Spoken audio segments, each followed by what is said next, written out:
Welcome to Session 0. My name is John, and this session will be focused on mapping player motivation across a linear narrative. Before we talk our different methods, we need to define the actual problem that we'll be trying to solve today. The majority of dungeon masters are not asking, how do I tell a story? Nearly every DM has a story that they're excited to tell. The real questions in campaign design are usually more practical. How do I keep all of my players engaged, session after session? How do I motivate them to pursue my story without forcing them? And how do I design that story so that their engagement is actually rewarded? These questions are not questions of creativity, they're questions of structure. This session will not be a discussion of rules mastery or performance and improvisational skill. It's a discussion of narrative design. How a campaign is structured so that player engagement is generated and sustained by the story itself. To make this process concrete and understandable, we'll work with a fixed example. We'll be using a single test narrative built around 5 major story events, which we will call story beats, and 3 test player characters, each with a distinct, actionable motivation and skill set. Between our different methods, this story will not change, and these characters will not change. What we will change is the structure used to deliver that story to those characters. Let's go ahead and establish our test narrative. A powerful dragon has entered a pact with a necromancer in a bid to conquer a frontier region. Corrupted sites of power, rising undead activity, and disruption of settlements are part of a coordinated effort to weaken local resistance before the dragon reveals itself. This story is intentionally straightforward. Its purpose isn't to impress, it's to demonstrate how structure alone can elevate even very simple material. This story breaks down into 5 core story beats. The settlement of Pallytown, where the dead have begun to rise. The ancient wizard ruin, home to hidden and dangerous necromantic texts. A corrupted place of power, where nature's magic is stolen for necromancy. The evil necromancer's lair, and the final showdown with the dragon and the necromancer. As this discussion is on linear narrative, each story beat will immediately follow the previous one in this exact order, and this will be the same for both of the example techniques that we'll use. Now, let's meet our test party. Test PC1 is the Holy Paladin, a sworn sword of the church tasked with opposing undead and corrupt forces. The primary motivation of our Holy Paladin is to cleanse the undead at the settlement of Pallytown, a mission he has been sent here to complete by the church. Our second test PC is the Arcane Scholar, an agent of the Royal Wizard Academy charged with enforcing bans on forbidden magical knowledge. The primary motivation of our wizard is to locate and destroy ancient text hidden in the local wizard ruin. Test PC3 is the Ranger, a veteran monster hunter in pursuit of increasingly dangerous prey. The primary motivation of our ranger is to track and slay a dragon, reportedly layering in the nearby mountains. These 3 PCs represent the 3 core pillars of skill set: martial, magical, and expert. Each of them will be useful against different opponents and challenges, both in terms of combat and skill set. With our test narrative and party established, we can begin discussing our first linear narrative technique. The most common and default approach to tabletop storytelling is straightforward, on-rails linear progression. This is commonly known as the railroad. The party moves from one beat to the next in a predetermined order, regardless of what happens in between, much like they are riding in a rail car along a track. It is important to say this clearly. The railroad exists for good reasons. It's easy to design, it's easy to run, it's predictable under pressure, and for one-shots, short-term adventures, or casual play, it often works perfectly well. When time is limited, stakes are low, and the goal is simply to move the party through a contained experience, it is often efficient to railroad them. But those same properties become liabilities in long-form play. In a railroaded campaign, the story advances regardless of external stimuli, that being events caused by player action and progression, and regardless of internal stimuli, that being the individual motivations of the player characters themselves. The structure fundamentally does not adapt, it only progresses. From a systems perspective, the railroad treats player engagement as an external resource. If players are motivated, the story moves smoothly. If they aren't, the dungeon master must supply the momentum. And this is why railroads feel deceptively stable. The story always moves forward, but only because the structure ignores why the players would want it to. Individual motivation is not modeled. Player choice is tolerated, but not incorporated. Engagement is assumed, but not generated. As a result, the railroad produces a vacuum of individual buy-in. The story may be coherent, but it's not responsive. And over time, that lack of responsiveness forces the dungeon master to push harder and harder to keep the game moving. This is not a failure of creativity. It's not a failure of effort. It's a structural mismatch between the tool and the problem being solved. To demonstrate why a railroad can hinder a long-form story, let's go ahead and take our 5 story beats and map them to our 3 test PCs as we take a simulated journey down our example railroad. During this simulation, we will measure our player engagement by asking simple questions. Does this beat utilize their unique skill set? Does it connect to their primary motivation? Does it resolve their primary motivation in any way? And does it reward their presence and participation uniquely? Beat 1 is Pallytown. The role of this beat in our story is to provide a symptom of the larger problem in the region.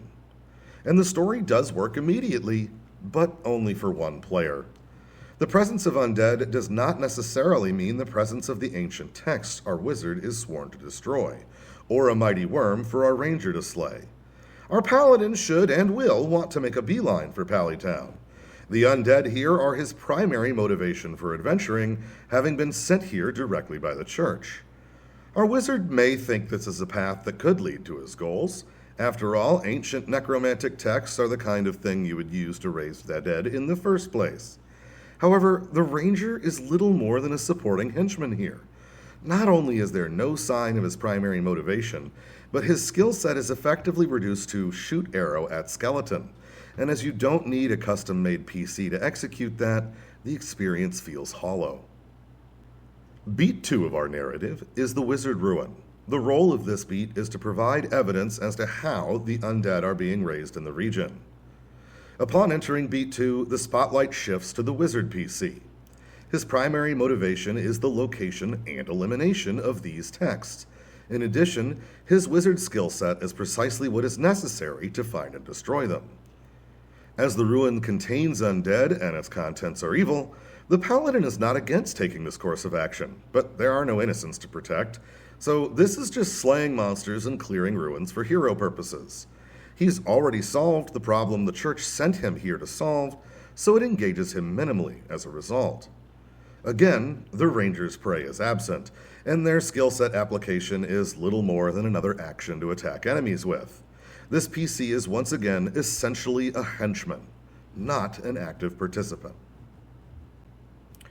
Beat 3 is the corrupted local site of power. Its narrative purpose is to demonstrate the mechanism through which the necromancer and dragon are working their great magic. In this beat, the entire party is at least minimally engaged. The paladin will have evil monsters to slay and corruption to disperse. The wizard will be able to use their skills to diagnose or repair the place of power, or determine what's being done with it. And as this is a natural place of power, the ranger is actually able to meaningfully contribute to investigating and resolving this place of power using their expert skill set. However, none of the PC's primary motivations is meaningfully connected to this in any way. Likewise, no PC's individual skill set is particularly applicable or helpful above any other. Thus, all PCs are engaged, but at the bare minimum. Beat 4 is the ancient necromancer's abandoned lair, and this is meant to demonstrate intent that there is a pact between the necromancer and a dragon. Once again, all players are at least minimally engaged. Slaying undead and pursuing necromancers is Paladin 101, but the Paladin was not sent here to solve the entire region's problems. Their primary motivation was satisfied in Beat 1. Likewise, since the ancient texts were dealt with in Beat 2, the wizard is not here for their primary motivation. However, their skill set is liable to be useful in a necromancer's sanctum. Finally, the ranger gets some direct engagement, with confirmation that the prey he seeks is in fact present. However, the dragon is not here, and the ranger's skill set is likely to again be reduced to shooting arrows at skeletons. Beat 5 is the final confrontation, the resolution of the fight. In the end, all of our PCs are engaged with this encounter. For the Paladin and Wizard, their primary motivation resolved ages ago in the story at this point, so it's a boss fight for boss fight's sake. They are engaged because it's a climax and liable to have rewards. Likewise, both of them can utilize their skill set meaningfully in the battle. For the first time, the Ranger is fully engaged and in the spotlight. After all, he gets to slay the dragon. When measured as a static total, it looks like we have a great success. Every player has an almost identical star total and resolved their primary motivation, right? Unfortunately, as a static total, these stars are lying to you. Rather than look at the sum total, let's instead map engagement over time as the story progresses. Immediately, we see our ranger spends the majority of this campaign either structurally irrelevant or minimally engaged. For 4 out of 5 story beats, there is no explicit reason for them to push the story forward. They follow because the party follows. They contribute because the game requires contribution, not because the story belongs to them. Both Paladin and Wizard completely resolve their primary motivations early on, resulting in an immediate slump. Players can always tell the difference between what the story needs and what their character wants. For the majority of this progression, these two elements are almost entirely disconnected for at least 2 of the 3 PCs. By the time we reach the final confrontation, yes, all 3 motivations are addressed, but for the Ranger, this is the first time in the entire campaign that the story actively centers them. For the Paladin and Wizard, their explicit motivations are long in the rear view, leaving them to carry on out of general duty rather than personal drive. The result is a campaign that functions, but does not sustain equal investment, not because the story is bad, but because the structure does not consistently provide and reward motivation evenly. And where does this lead? The Ranger likely spends the majority of the campaign on his phone, waiting for combat. The Wizard and Paladin go through the motions, but after the first 2 beats are there for the ride, absent any remaining personal stakes. Not because these players are inattentive, not because they're doing it wrong, but because the structure no longer gives them a reason to drive the story forward. And that's the failure we're diagnosing, a structure that motivates unevenly over time. Our railroad is very easy to write and execute from a DM's perspective, but lacks the consistency of player engagement we'd prefer. Unfortunately, nonlinear or branching narratives are a significantly larger burden in both prep and design complexity. So the question becomes this: how do we maintain the simplicity of the linear railroad while increasing individual player engagement?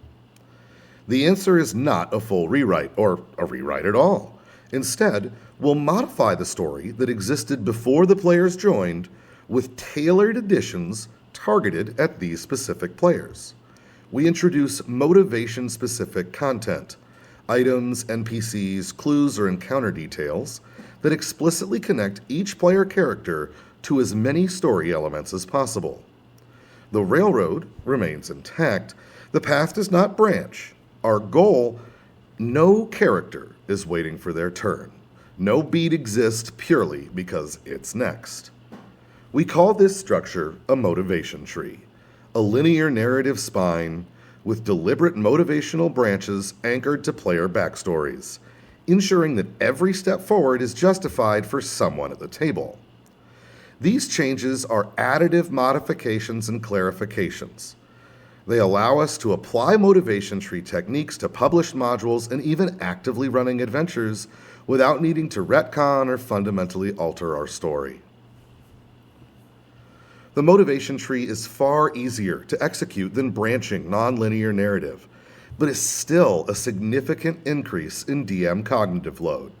It requires a substantial investment of time and attention, and if applied sparingly or inconsistently, it can actually worsen engagement rather than improve it. Simply put, the motivation tree will only be effective if your intention is to invest in its growth as a system. A motivation bush, partial, uneven, or unfocused application, may do more harm than good. Before we can map motivation, we must establish two core rules. First, player motivation must be actionable motivation. They must have tangible, accomplishable objectives. Reviewing our test characters, we see this in action. Kill the undead here, destroy these texts, slay the dragon. These are all concrete, actionable things PCs can do. And when we design for motivation, it needs to be along these lines. Motivations like redemption or self-discovery are excellent for the player themselves and are great to accomplish through their actions. But a villager cannot provide a rumor of redemption in the next town. For the purposes of our system, non-actionable motivations are not compatible with a motivation tree. And before we start modifying our story beats themselves, we need to cover our second critical rule. Content is not value by default. In long-form tabletop play, uncontrolled density is one of the fastest ways to kill engagement. Adding NPCs, clues, items, or encounters that do not serve a specific purpose do not enrich the game. They dilute it. For the purposes of the motivation tree, content exists to do one of two things: confirm motivation or create direction. If a detail does not explicitly advance a player character's motivation or give the party a concrete reason to move towards the next beat, it is noise, regardless of how flavorful or clever it is. This is where many campaigns quietly fail. The temptation to expand, to add more lore, more scenes, more NPCs, feels productive. But expansion without intent creates filler, and filler is the enemy of consistent engagement. For our motivation tree, we are not simply adding more, we're replacing empty space with signal. When we modify a beat, we ask this very specific question: what information, object, or interaction belongs here that gives a player a reason to care and a reason to act? If we can't answer that question, then we don't add anything. This restraint is not about minimalism, it's about precision. The goal is not to make the story bigger, it's to make it pull. With this in mind, let's begin our simulation again.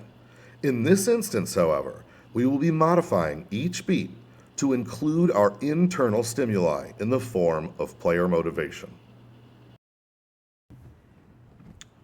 Starting with beat 1, we have to acknowledge that beat 1 is different. In a long-form campaign, the opening beat does more than introduce the story. It establishes whether players believe their characters matter. If a player is disengaged in Session 1, they're unlikely to be excited for Session 2, let alone Session 14. More than any other moment in the campaign, Beat 1 cannot afford to fail even a single player. Everyone must be, to some extent, the protagonist of their own personal story, as well as a participant in the global story. Every player must walk away from the opening session with at least one concrete reason to care, one reason to act, and one opportunity to use the skills they built their character to have. In the Railroad version of our story, Beat 1 succeeded dramatically for the Paladin, barely engaged the Wizard, and completely failed the Ranger. So our goal here is simple. Maintain the structure and the story, but ensure that all 3-player characters enter the campaign with active motivation.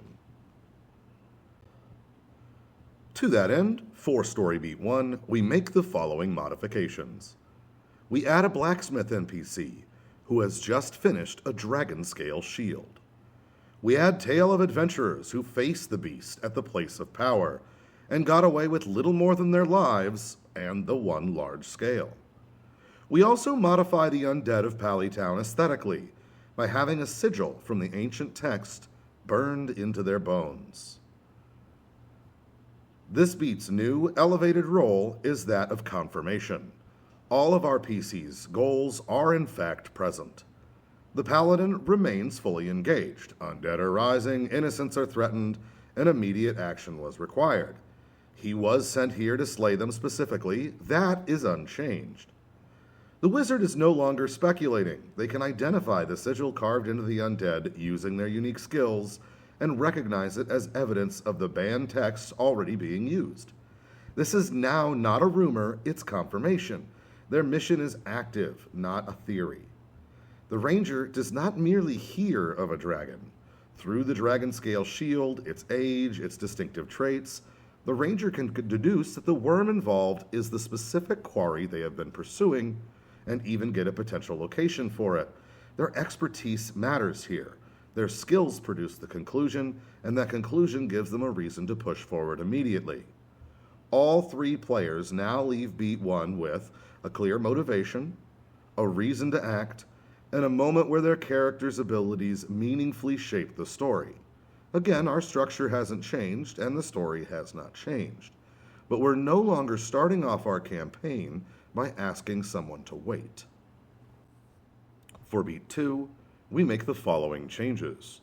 A portion of the ancient texts are no longer present. The undead in this ruin bear the same dark magic and sigil as in Pallytown, and the ruin itself shows evidence of a massive, recently cleared cave-in, possibly cleared by a large beast. Our new, elevated role for this beat is urgency. As danger is no longer resolved, it is ongoing. Once again, yes, the Wizard is fully engaged, but this is no longer a resolution. The texts have been used, but now some are missing, and we now have an urgent need to pursue them. By removing some of these texts, the Wizard no longer ends his mission and has provided a meaningful reason to locate the Necromancer's lair later. The Paladin is now meaningfully invested in Beat 2. These are not random undead in a forgotten ruin.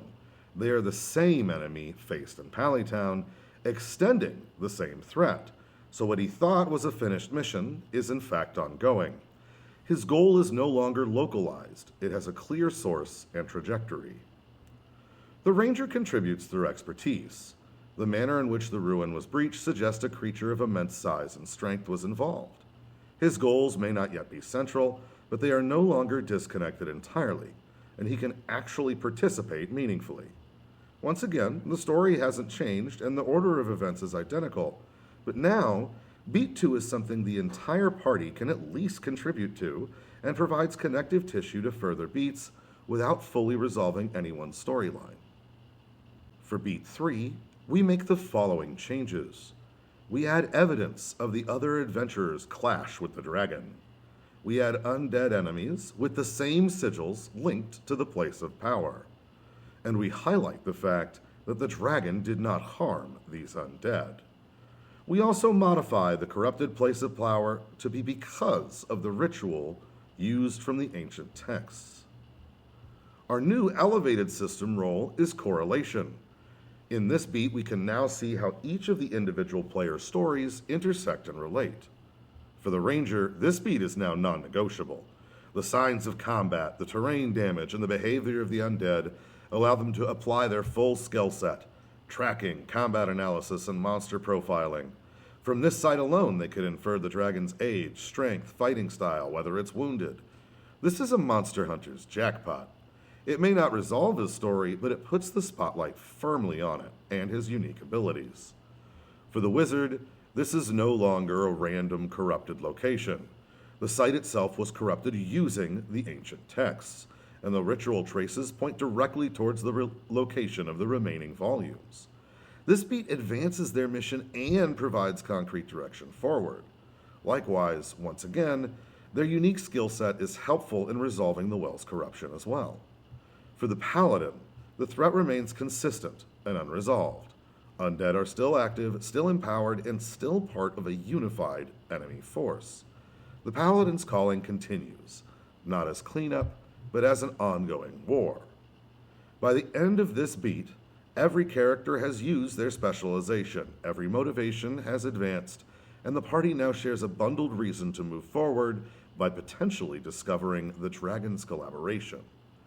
What was once a mechanical necessity has become one of the stronger beats in the story without changing its place in the structure.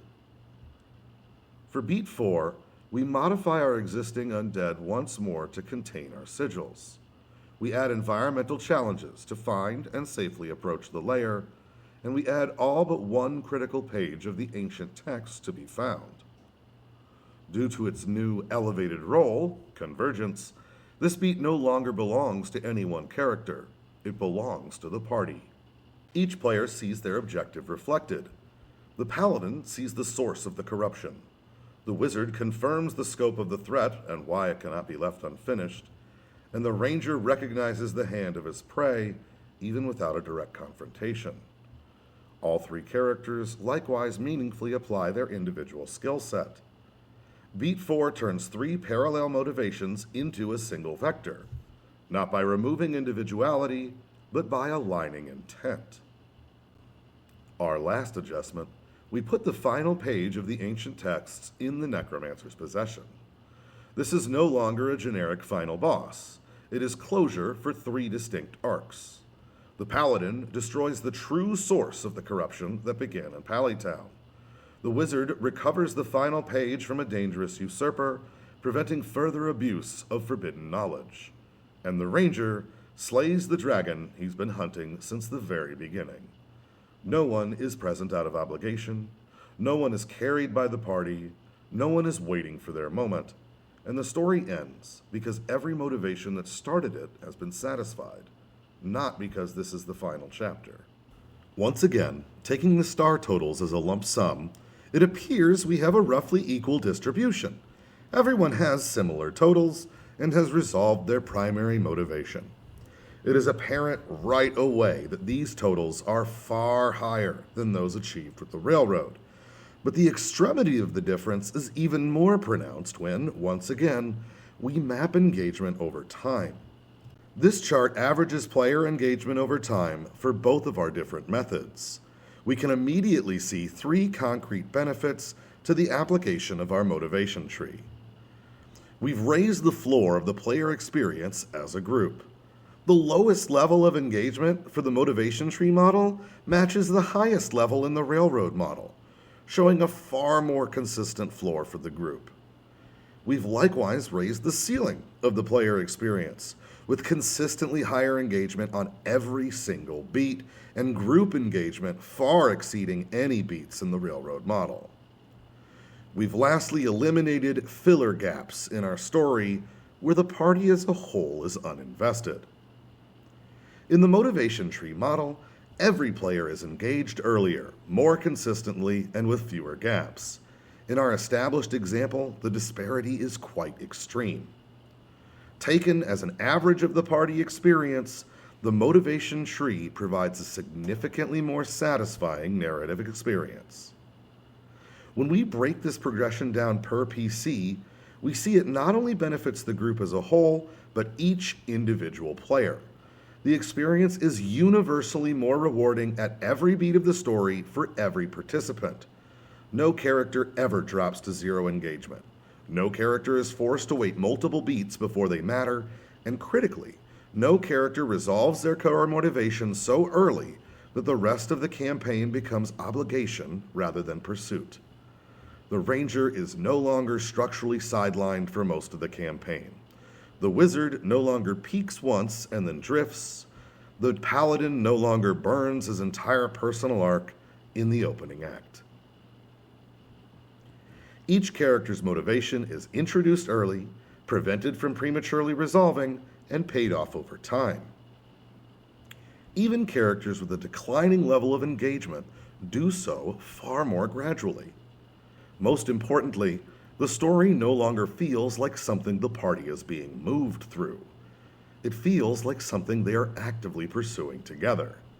The party's excited for the next beat, not because of DM fiat, but because different motivations are pulling in the same direction for different reasons. The next beat is no longer just the next step, it's the next step for someone at the table. That is the core difference. The motivation tree does not eliminate structure, linearity, or authorial intent. It eliminates passive participation. The campaign still ends at the same place, but now it feels like the party got there because of who they are, not because that's where the track led. And that is precisely the problem this method was designed to solve. With the comparison visualized, we can see a clear pattern. Increased investment in player motivations, established intentionally during your own Session 0, produces a more consistent, more rewarding experience for the entire table. And crucially, this improvement does not require rewriting your own story. The motivation tree is not a replacement. It is a modification that you can apply to your game that you're running right here, right now. I do hope you found these methods helpful. My hope is to provide as many of these tools as possible to help each and every one of you elevate your own games.